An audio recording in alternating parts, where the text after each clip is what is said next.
and I actually checked the dates. It was March 2020. It was just before COVID, or as COVID was kind of Yep. developing around different parts of Asia. We didn't have much of it in Australia, but it was kind of pretty close. And here we are, 5 years later. If I might not ask the same question about your background this time, but yeah, if you want to tell us about some of your activities these days and where are your time is mostly spent on. Well, you're right, CMAC. 5 years is a long time, Yeah. but it goes by very quickly. Um, I spent most of my early career working in a company. The last 5 years, I've been a sole proprietor, working as a technical consultant on my own. That's significantly different, but I really do enjoy it. But you got to do things like update the website and et cetera, et cetera. But I like it. It's good, and I have a good client base. I remain heavily involved in geosynthetics.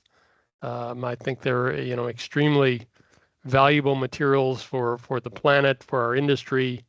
So I continue to do that. I've the last 5 years about, in fact, just before the our last podcast, the IGS Foundation formed. So I've been Yeah. I spent 5 years on that as the board of trustees member and also as a treasurer. So I've spent a lot of time on the foundation activities, which I think are very good. The foundation donors have been extremely kind in giving money back. And on the board, we funnel that out to students and education efforts and basically grow our industry. So that's been a big new activity. And then a whole lot on the sustainability side. Sure. I spent some time chairing the sustainability committee of the IGS. Now I'm no longer a chair. Preston and Hughes are the two chairs from Coltanche and Agri, respectively.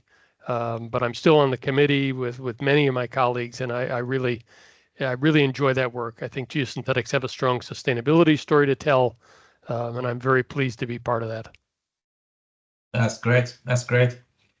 So we might just talk about a few of those in this episode, Boyd. Let's just start with the sustainability topic that you mentioned.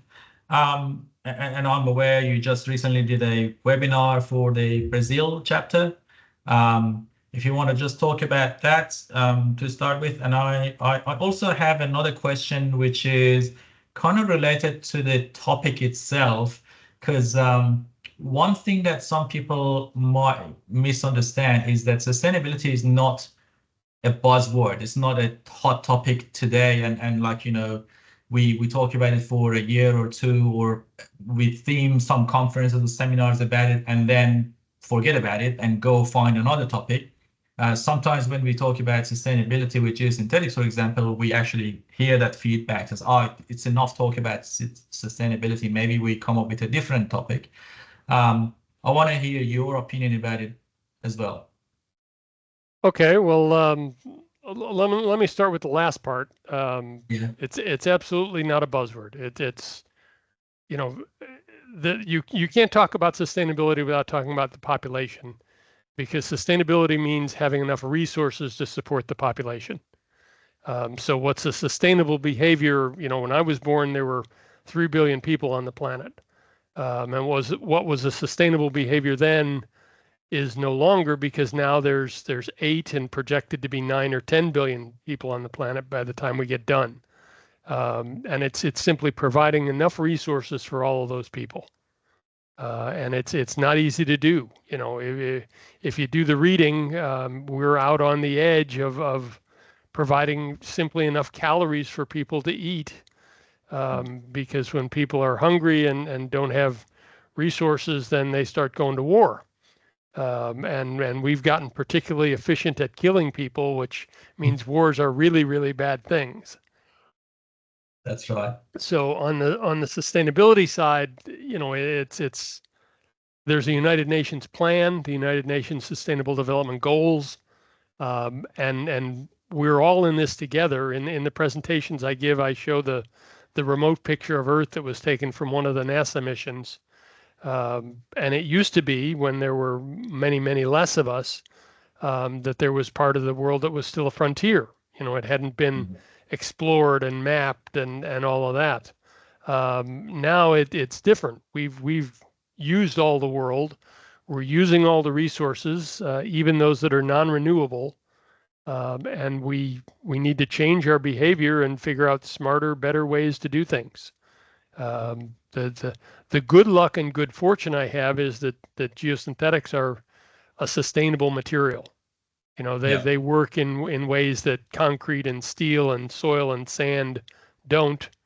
And they have, if you had to use a different word than sustainability, it would probably be robustness. They're built to last. They do their job. They do what they're supposed to do.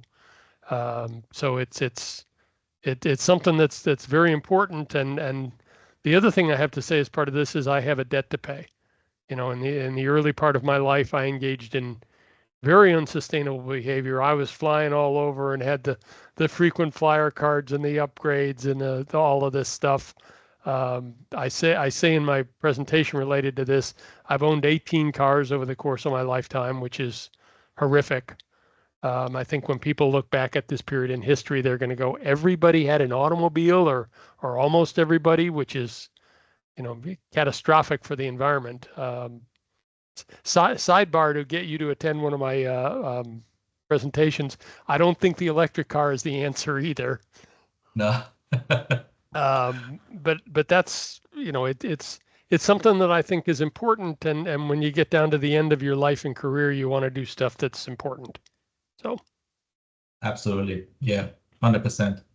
And you mentioned, Boyd, about the foundation and that you've been quite involved with the IGS Foundation in the past 5 years in different capacities. So if you want to talk about what foundation does and what you do for the foundation and how people or our audience can connect with the foundation from sure. the donate. Yeah. Yeah, there's a website, theigsfoundation.com. So you can go to the website and see all about us. We have videos and lists of our donors, and this starts with our donors. Basically, this is an attempt to go back to people and companies who have enjoyed fine livelihoods, in some cases for generations, by profiting from the geosynthetics industry and its activities and materials.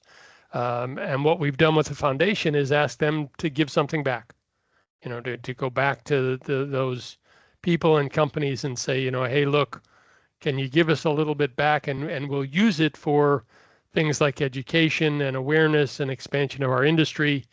It's basically an acceleration of the activities of the IGS. The IGS does very good work, but as a global, volunteer organization, they have limits. A lot of stuff they have to vote on, which you have. Well, you were a council member. You were and so you know exactly how it works. It's nothing happens, and then there's these meetings, and everything gets voted on, and then some things happen. But the foundation allows us to accelerate that, and we focus primarily on education and student support. Supporting Educate the Educator events, of which Australia has, you guys just did one earlier this year or late last year, and you guys are very good at that. But the Educate the Educator events are extremely important, because then these engineers come out of college knowing what geosynthetics are. And then it's a much easier conversation to get them to use them. And then also supporting student activities. Trying to get students in on job shadowing programs and other student functions, which teach them about the geosynthetic industry. So hopefully we get some fresh blood, and we're not all 60-year-old white males like me. You get younger people in of a variety of backgrounds, and that's a very good thing.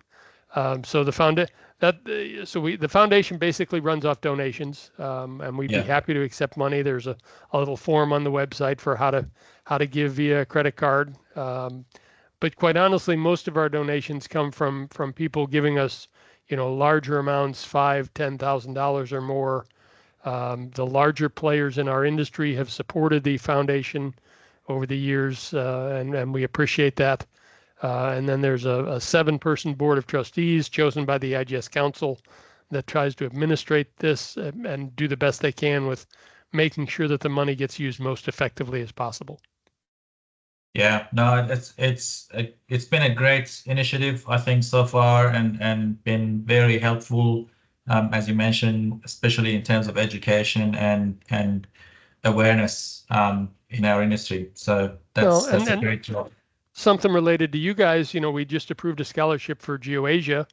The Yeah, young members are paying for some students that maybe might not be able to attend GeoAsia, but we're giving them a small travel grant, and then they can get there and see people and meet people like yourself, and find out what the industry is all about, and hopefully that'll help us draw, the best engineers, the most creative people into our industry.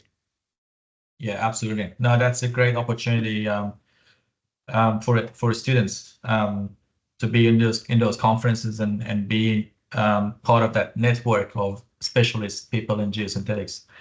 Um, Very good. And then one topic, I think, let's talk a little bit technical, and that goes back to your expertise in geomembranes specifically, Boyd. We had a webinar or a hybrid session with George Kerner last week in Australia. So I hosted the session, and we had people in the room, in the venue, plus many people online. It was mainly around the new geomembrane specification that's been issued by GSI, and namely GRI GM42. I wanted to ask your opinion, and how do you see that in terms of advancements in the geomembrane manufacturing and the use around the industry? Well, I think it's a very important thing. But with everything, I have to give the caveat. One of the things I throw out occasionally when people talk about GM13 is that I was there when they wrote it. Yeah, I was one of the people on the committee, so it's a helpful thing. And while I don't have the exact same experience with George's recent things, I think I'm part of a team that provided the baseline for it. The folks at TRI and I worked jointly to make a proposal to the Geosynthetic Institute about what differentiation between the various membrane materials might look like. Because of a problem that, I don't want to say plagues is the wrong word, that's a little too strong, but a problem for our industry is that there's no differentiation between a geosynthetic that's going to hold, radioactive material in a hazardous landfill, and a geosynthetic that's going to hold water in a golf pond.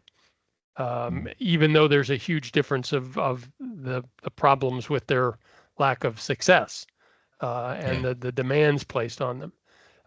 So I'm very, very pleased that the Geosynthetic Institute has addressed this.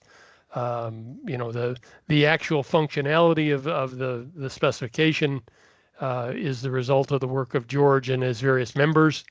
And I think they've done a good job. I'm pro GM42 both before and after seeing the webinar. But there's a difference between over the range of our materials, and much like our not partners, but our associates are close cousins in the pipe industry. If you go to buy pipe, there's different schedules of pipe depending on the performance level you're to expect from it. And there needs to be the same thing with geomembrane. It'll just help us make a better product and be more efficient in what we produce. that's correct. No, absolutely. Boyd, you mentioned GeoAsia, and you were telling me that you're not going to be coming to Brisbane for GeoAsia 8 in June. So that's bad news for us, but good news is that Eurogeo, you're attending that one. It's pretty close to where you live. And what would you expect, or what would be your sort of expectation from what you're going to see and hear in the conference? Well, it's of course it's Eurocentric. All of the regional conferences are centered on their particular geographic and market areas. The Europeans tend to do that even more so than the other folks. I love living here, but there is a tendency of the European to put blinders on and only care about what happens in the European Union, which is okay. They're leading the way for a lot of the rest of the world, which is a very good thing.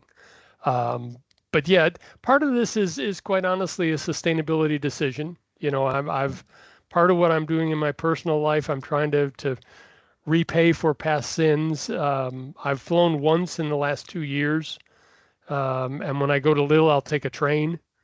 It's you know, the train's going to be going there anyway, so it's a much more sustainable activity. But it's I think it'll be a good conference. You know, the foundation is going to have a presence there. We're also funding a diversity lecture there. Present activities in the United States notwithstanding, I think the diversity and inclusion initiative is a good one. You know, we need to get over this. This person's different than I am. We're all citizens of the planet, and every person has the capability to make a very positive contribution, regardless of their color, their race, their religious beliefs, their sexual preference. None of that matters. You know, and then we as an industry, I think, have done a moderately good. We're certainly getting better. You know, when I started, it was a bunch of white males, and now we're much more diverse than we were. But it's something that we need to focus on because there's talent out there, and we need to get it. So that's one of the excuse me. That's one of the reasons I'm going to Lille, is to see the diversity lecture and get a little training. But the conferences that the IGS puts on are valuable. I'm not saying don't go to them, but as much as we can share information digitally and avoid the amount of travel we used to do, for me that's an important factor. Yeah, exactly. And to be honest, I can see also that many people are trying to make the right choices in terms of whether it's needed to travel or not, whether it's sustainable to do some, certain activities or not. Boyd, I just want to, because you and I have been talking about, sometimes about what you read or what you found interesting in the industry, and you sometimes write notes about it, whether you publish on your LinkedIn or your website or other places. One particular paper that I think you were talking about recently is a paper by Rick Teal. Do you want to talk a little bit about that and what you found interesting in there, and why do you think maybe our audience should go and find it and read it? Well, I'd like to promote it, particularly from a barriers perspective, because Rick wrote this for the Kerry Rowe Award at the behest of the IGS Barrier Systems Technical Committee, and he presented the information in Rome. And then it's recently been published. About a month ago, it was published in GI. And he has I love Rick and his work, but he has the worst title ever for this. It's about soft soil interface failures. And the title is not nearly as good as the content of the work. The content of the work is exceptional. Rick's been in the field for 30 years.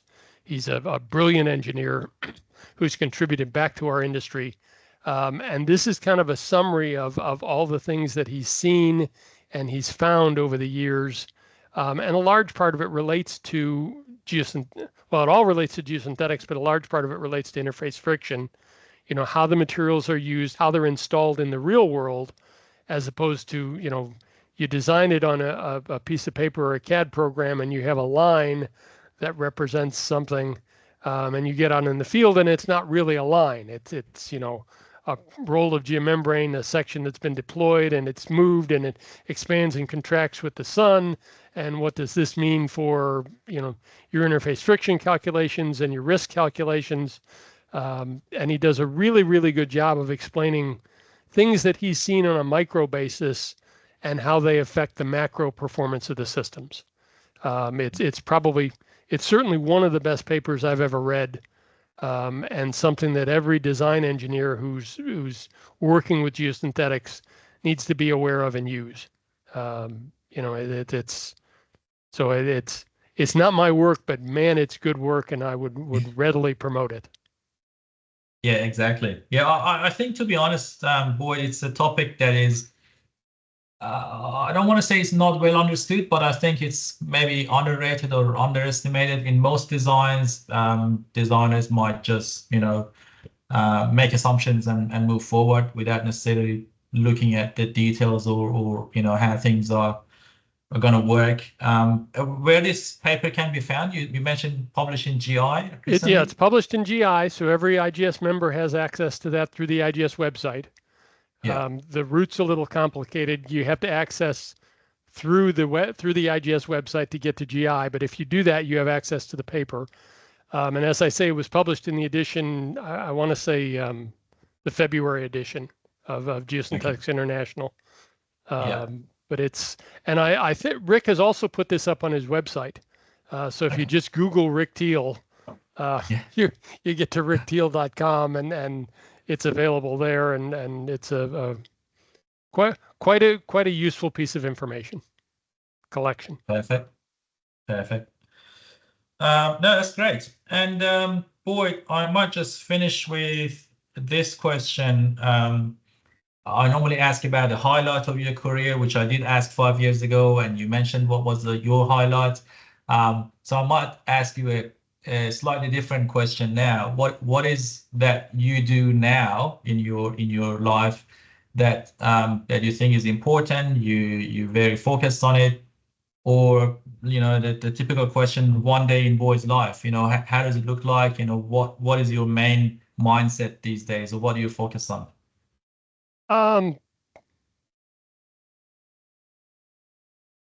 More difficult question than I would imagine. I've left the United States. I spent a lot of time traveling, and was blessed enough to see a whole bunch of things. When I landed and started this consulting business, I moved to France, moved to Paris, which is the greatest city in the world. You're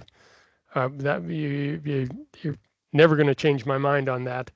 But recently, I've moved from the city out into the countryside, and it's part of a desire for a quieter life as I get older, but also a sustainability effort.